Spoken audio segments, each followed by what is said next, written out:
remercie le ministre des Affaires étrangères et du Commerce extérieur du Belize. Je donne à présent la parole à son Excellence Olusegun Adjadi Bakari, ministre des Affaires étrangères du Bénin.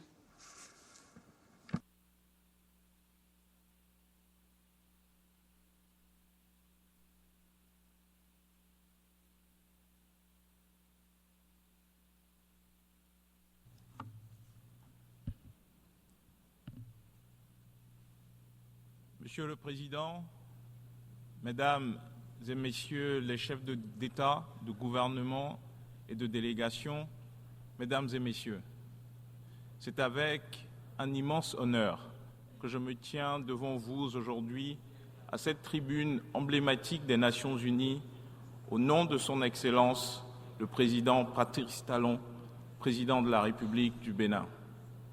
Permettez-moi, à l'entame de ce propos, de réaffirmer l'attachement indéfectible du peuple béninois à la démocratie, à la stabilité politique et au principe de conquête pacifique du pouvoir.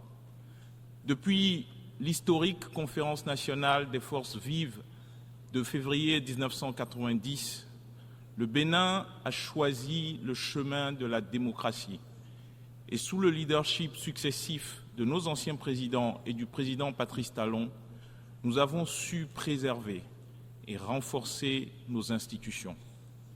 Nos forces de défense et de sécurité, avec courage et sens républicain, continuent chaque jour de protéger notre territoire et nos institutions. Toute velléité de déstabilisation, intérieure ou extérieure, sera vaincue. Notre marche vers le développement est désormais irréversible. Monsieur le Président, Mesdames et Messieurs, aujourd'hui, le monde est confronté à des tensions croissantes et l'incertitude devient une constante de notre époque.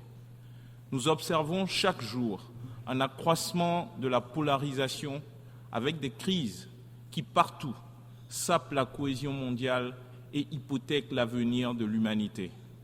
Que ce soit au Sahel, au Soudan, en Ukraine, en mer de Chine ou au Moyen-Orient, les conflits qui surgissent mettent en péril la paix et la stabilité mondiale. Cette tension n'apporte que souffrance et désolation, provoquant des vagues de pauvreté qui touchent les économies les plus fragiles et aggravent la vulnérabilité des populations. Bien que l'Afrique soit souvent éloignée de l'origine de ces crises, elle n'en demeure pas moins profondément affectée. La région sahélienne, en particulier, est aujourd'hui le théâtre de tensions grandissantes, exacerbées par les décisions prises sans le consentement des pays africains. Cette instabilité compromet gravement notre développement durable. Plus inquiétant encore, certaines forces extérieures cherchent à importer leur rivalité géopolitique dans notre région. Le Bénin dénonce fermement toute tentative de faire du Sahel un nouvel épicentre de lutte géopolitique. Ces ingérences nourrissent le terreau du terrorisme, une abomination que nous condamnons sans réserve. Que ce soit en Afrique ou ailleurs, le terrorisme est inacceptable. Aucune cause ne peut justifier la terreur, la souffrance et la destruction qu'il provoque. Aujourd'hui, nous réaffirmons notre engagement envers l'unité africaine. Plus particulièrement, dans notre région de l'Afrique de l'Ouest, nous avons la responsabilité historique de préserver la fraternité séculaire qui unit nos peuples. Le Bénin est prêt à jouer son rôle dans cette bataille contre le terrorisme et pour le développement. Notre unité d'action est essentielle, quelles que soient les organisations régionales auxquelles nous décidons d'appartenir. C'est également l'occasion pour nous de réaffirmer notre attachement à la non-violence. Et c'est au nom de cet attachement à la non-violence que nous avons condamné la guerre en Ukraine. C'est au nom de cet attachement à la non-violence que nous avons condamné les attaques terroristes du 7 octobre 2023, ainsi que l'escalade de violence qui s'en est suivie au Moyen-Orient. Et nous condamnons de la même manière toutes les violences qui endeuillent chaque jour nos frères, nos pays frères du Sahel. Nous appelons la communauté internationale à intensifier ses efforts pour ramener la stabilité à travers le dialogue, que ce soit au Moyen-Orient, où la solution à 2 États demeure la seule voie viable, ou en Ukraine, dans la région des Grands Lacs, au Soudan, en Libye ou encore dans la République sœur d'Haïti. Monsieur le Président, Mesdames et Messieurs, en dépit de ces foyers de tension, nous ne devons jamais perdre de vue un autre défi majeur qui menace l'avenir de notre monde, la pauvreté sous toutes ses formes. À 5 ans de l'échéance de 2030, il est douloureusement clair de constater que nous n'atteindrons pas les objectifs du développement durable. Mais nous ne devons pas abandonner la lutte. Le combat contre la pauvreté reste l'un des plus grands défis de notre époque. Sans ce combat, il n'y aura ni paix véritable, ni stabilité durable. L'Afrique, Mesdames et Messieurs, est l'avenir du monde. Dans quelques décennies, notre continent sera le foyer d'un quart de l'humanité. Nos jeunes, porteurs d'une créativité immense, et nos ressources naturelles constituent un atout indispensable pour l'avenir de la planète. Mais pour que ce potentiel devienne réalité, nous devons éradiquer la pauvreté sur notre continent. Il est urgent d'agir, car chaque année de retard compromet cet avenir. Dans 25 ans, lorsque nos États auront pour la plupart un siècle d'existence, serons-nous encore à débattre de l'accès à l'eau potable, à l'électricité, à la santé ou à l'éducation? Ou aurons-nous enfin franchi le cap qui permettra à chaque Africain de vivre dans la dignité? Voilà les questions essentielles auxquelles nous devons répondre. Le temps de l'action est venu. Depuis 2016, le Bénin a emprunté la voie du progrès sous le leadership du président Patrice Talon.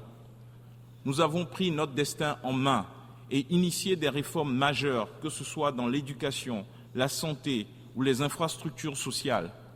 Aujourd'hui, nous sommes engagés sur une trajectoire de transformation et de développement. Il est important que le monde reconnaisse les efforts des nations comme la mienne, comme celle du Bénin, qui œuvrent pour leur avenir et prennent leur destin en main. Monsieur le Président, Mesdames et Messieurs, pour que l'Afrique prenne son envol, elle doit aussi se réconcilier avec son histoire et son identité profonde.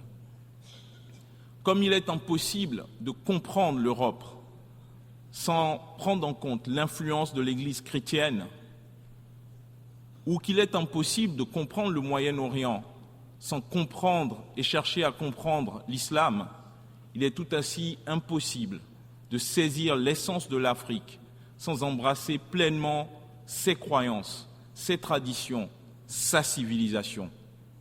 C'est dans cet esprit que le Bénin, terre-mère de la culture vaudou, a pris l'initiative de corriger les perceptions négatives sur cette culture, notre culture. Nous voulons révéler au monde la richesse de notre civilisation. En connaissant et en respectant notre histoire, nos croyances et notre culture, le monde pourra comprendre qui nous sommes et pourquoi l'Afrique est essentielle à l'équilibre et au développement global. Mais le respect de l'Afrique ne s'arrête pas à la reconnaissance de son passé.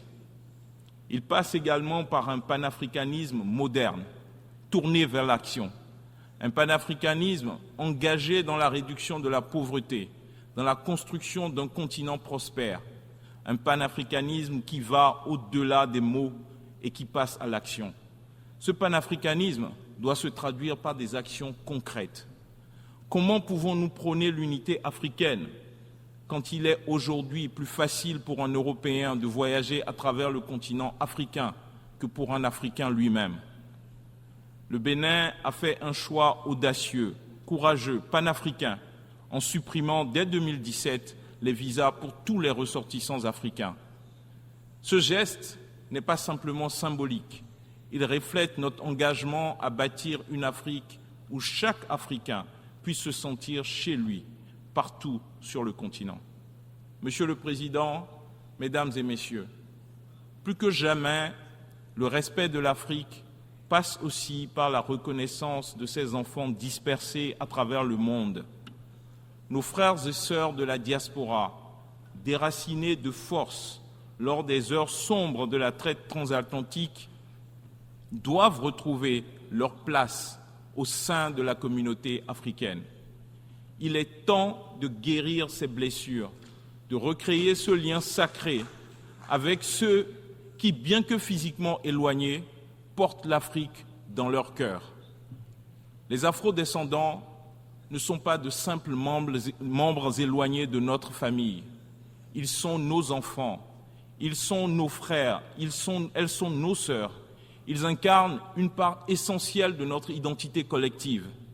En reconnaissant leur droit au retour, nous leur disons « Vous n'avez jamais cessé d'appartenir à cette terre.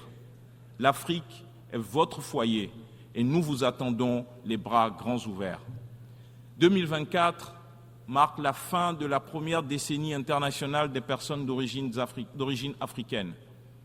À cette occasion, le Bénin a pris une mesure historique en adoptant à l'unanimité à l'Assemblée nationale une loi qui accorde la nationalité béninoise à tous les afrodescendants qui le souhaitent. Cet acte est bien plus qu'un simple geste symbolique. Il est une invitation à un avenir commun, un appel vibrant à l'unité et à la solidarité. Ensemble, Africains, afrodescendants du continent et de la diaspora, nous relèverons les défis de demain. Ensemble, nous bâtirons une Afrique forte, prospère et respectée. Monsieur le Président, Mesdames et Messieurs, le Bénin est prêt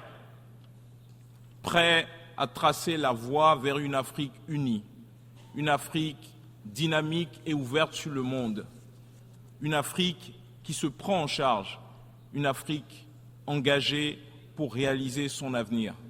Le siècle de l'Afrique est à portée de main.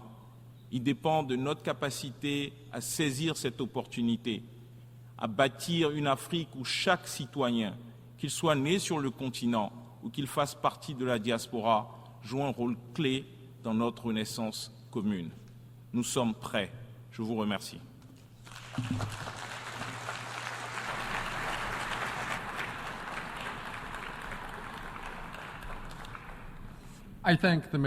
Je remercie le ministre des Affaires étrangères du Bénin.